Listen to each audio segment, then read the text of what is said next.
En este orden de ideas, lo que se busca es incidir en tres rubros fundamentales, que son las semanas de cotización que se requieren para poder ser elegible a una jubilación. Actualmente el régimen contributivo del que será materia esta reforma que potencialmente se estará discutiendo en el mes de septiembre, ya a nivel federal, disminuirá de 1.250 semanas de cotización a 750 semanas.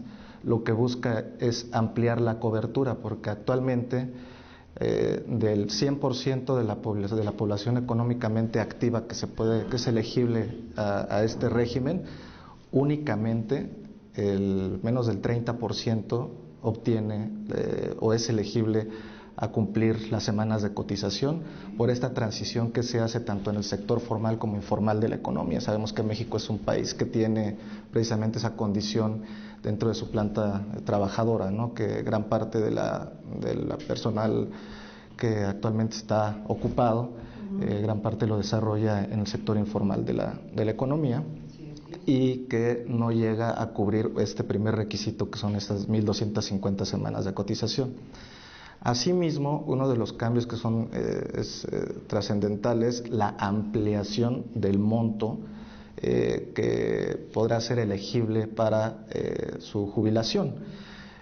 Prácticamente pasa de lo que antes de hacer alguna actualización por inflación, un poco más de 3.600 pesos al mes, como mínimo, pasa a 4.350 pesos aproximadamente como mínimo, ampliando la disponibilidad de ese ingreso, insisto, siendo este el mínimo, para poder garantizar la cobertura de lo que es una canasta alimentaria básica, con algunos satisfactores que están definidos por la propia ley, ¿no? Y algo muy importante, que esta contribución en su mayoría lo estará aportando el patrón, es decir, este pasivo que potencialmente se podría generar por esta ampliación tanto de la base trabajadora como de el importe o el monto que potencialmente puede ser elegible para el retiro, como mínimo para el trabajador, no tiene un efecto directo sobre las finanzas públicas en el mediano plazo. Sí va a tener un efecto sobre el régimen previo a 1997, y hay que recordar que el sistema de pensiones es un sistema fragmentado. Únicamente tendrá una incidencia sobre la ley que está vigente desde 1997. 97, sí. O sea, a partir de este año. Es correcto, es correcto.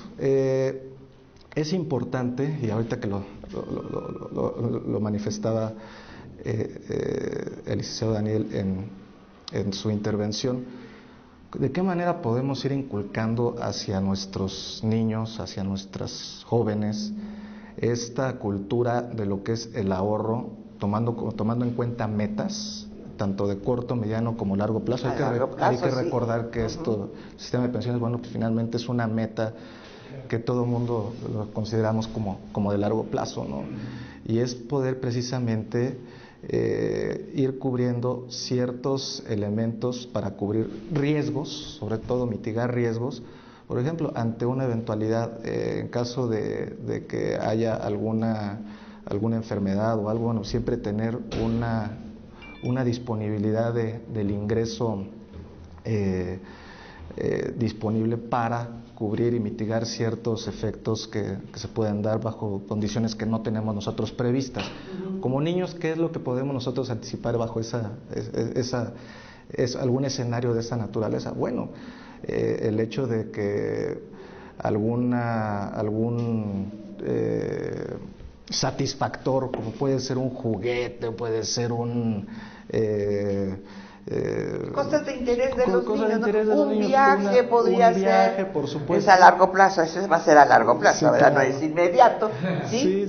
Que finalmente ahí se puedan tener esas metas, y sobre todo irlas dividiendo, y que los padres de familia puedan no tan solo dejar que el ahorro sea por consecuencia del interés del niño, sino que haya una aportación tanto del niño como de los padres de familia, para que pueda ahí generarse un incentivo de decir, bueno, si yo estoy ahorrando un peso, 5 pesos, 10 pesos, por cada peso que ahorre se me estará multiplicando en el corto o mediano plazo por lo que mis propios padres vayan aportando, ¿no? Entonces, eso yo creo que también podría generar ahí un incentivo adecuado para que se genere esa cultura del ahorro. Sí, no, me parece muy bien, licenciado, muchísimas gracias. Muchísimas gracias por sus aportaciones. Les agradezco, ya el tiempo es corto, les agradezco su presencia y no se pierdan, por favor, no se pierdan. Y yo quiero hacerles una invitación próximamente para otros temas que me gustaría que tratáramos. Yo, como la presidenta de la Comisión de Educación, yo les quiero decir, me interesa mucho el futuro de las niñas y niños y adolescentes, el mundo que van a vivir, de educación, de finanzas, económico, todo eso me interesa.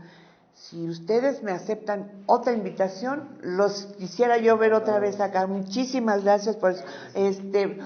Vamos a la despedida, vamos a conclusiones. Licenciado, por favor, si usted en breves minutos, 3 minutos, nos podría usted, ¿a qué podemos concluir?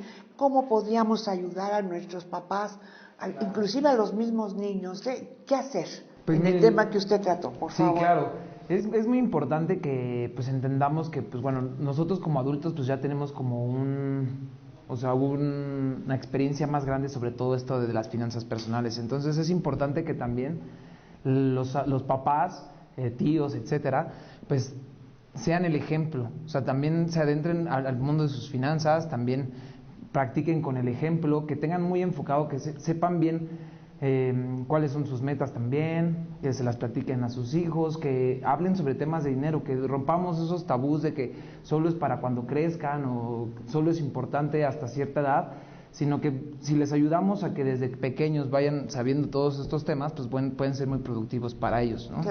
Claro que sí, me queda claro. Muchísimas gracias. Licenciado Cristian, del tema que usted nos hizo a favor de abordar, ¿qué consejos, qué les puede decir a nuestros papás, a nuestros niños, niñas y adolescentes? A mí me gustaría dejar patente 2 datos duros que son muy importantes y sobre todo dado el contexto que vivimos de una contingencia sanitaria a nivel global.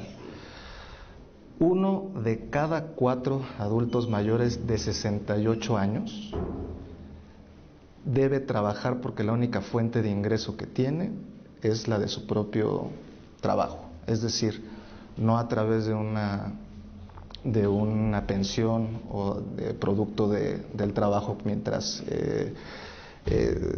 tuvo esa oportunidad. Es decir, cerca de 1.700.000 adultos mayores de 68 años deben estar en las calles o en una actividad laboral para poder mantener su ingreso. ¿Qué quiero decir con esto? Que después del 30 de marzo que fue dictado por el gobierno federal el resguardo estricto para personas mayores a 60 años, quiere decir que cerca de 1.700.000 adultos mayores se vieron en una posición vulnerable a consecuencia de esta crisis sanitaria. ¿Qué lección nos debe dejar toda esta experiencia?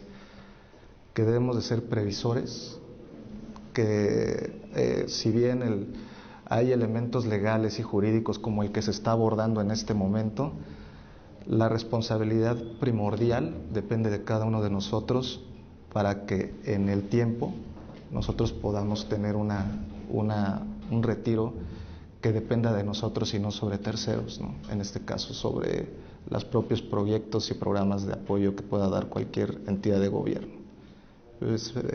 Yo creo que es muy relevante desde una edad temprana poder dimensionar cuál es el efecto que nosotros queremos tener para nuestra vida ya como adultos mayores, ¿no?